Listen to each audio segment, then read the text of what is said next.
طبعا كما هاد علينا يا سو دوينتا waxaan aad ugu mahad celinayaa bulshooyinka Muqdisho soo dhaweyntan quruxda badan leh ay noo diyaariyeen qaybahayga kala duwan waxaan u mahad celinayaa dawladda hoose waxaan u mahad celinayaa maayarka insha Allah taala aniga iyo marwadeyduba waxaan u nimanaa caleema saarka madaxweynaha Xasan Sheekh Maxamuud oo aan marka koobaad hambalyeeyo marka labaadna xafladaas caleema saarka markaan dhameeyno insha Allah taala magaalada in badan baan u kululaa markii horeen imidayna waxaan ku imid qaab madaxweynaha jamhuuriyadda Djibouti Alxaaji Ismaaciil Cumar Geelle oo aan waftigiisa kamid ahaa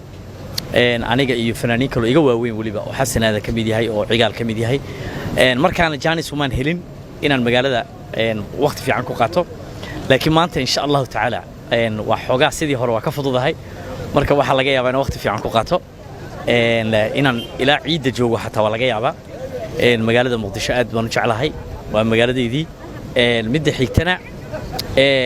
waqtiga waliba san ka xun ayaan anu hareer istaagay oo garab joogay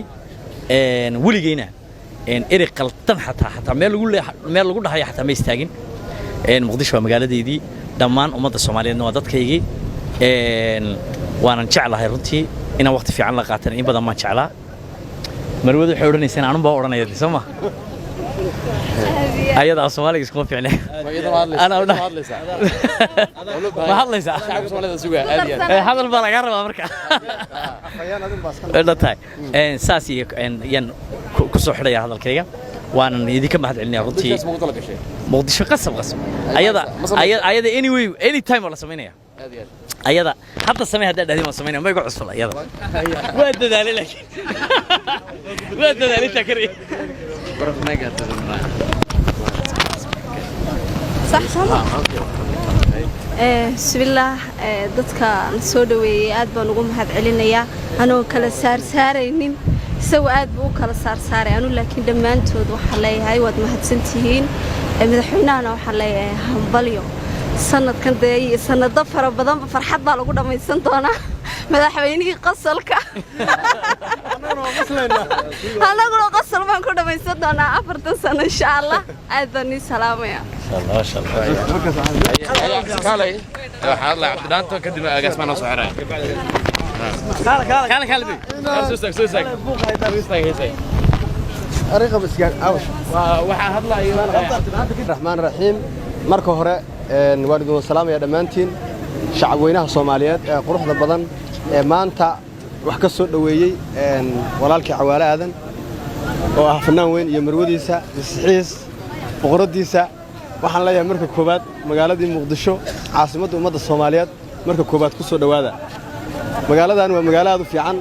cimiladeedu ay aad u fiican tahay waxaan hubaa marka 3 cisho joogtaan inaad dhihi doontaan deegaan ma noqonaynaa waxa kale sidoo kale rabaa inaan mahad celiyo dhalinyarada quruxda badan ee sida sharafta badan u soo agaasimay oo uu ka yahay walaalkay Cantoobo oo garabkayga taagan waqti badan ku bixiyay in munaasabadan quruxda badan ee soo dhaweynta maanta ay maaragtay ay dhacdo waxaan leeyahay wax kale ma jireen magaaladiina ku soo dhawaada Cawaalow sanka la taagaya oo la qoslaya waxaan aqsan ma jiro dadka dhawaa qoslayaan marka waxaan leeyahay soo dhawaada hadal badan igama furna soo dhawaadaan leeyahay agaas wixii isaa rahmatullahi wa barakaatu walaalkay fanaanka weyn Cawaale walaashay Isxiis ku soo dhawaada magaalada Muqdisho anoo ku hadlayo magaca maamulka gobolka Banaadir iyo dawladda hoose ee Muqdisho waxaan leeyahay waxa timaadeen meel idin ka jecel yahay waxaan leeyahay waxa u timaadeen dadkiini oo idin hiloobay oo idin jecel oo idin raba waxaan rajaynaynaa waqti qurux badan inaan la qaadan doontaan hadduu Ilaahay yiraahdo waxa u timaadeen kulay caleema saarka madaxweynaha jamhuuriyadda federaalka ee Soomaaliya mudane Xasan Sheekh Maxamuud markuu naga dhamaado magaalada waa magaaladiini Muqdisho la yiraahdaa meeshan cid walba farxad iyo qosol iyo wanaag ku soo dhaweysaa idinkana intaas in ka badan aan ku soo dhaweynaa hadduu Ilaahay yiraahdo ku soo dhawaada magaaladiini waxaan u mahad celinayaa qof walba ka soo qayb qaatay alaabtan muxuu ahaa quruxda badan isku soo baxan quruxda badan Astaan TV iyo cid walba waa mahadsantihiin. Assalaamu calaykum waraxmatullahi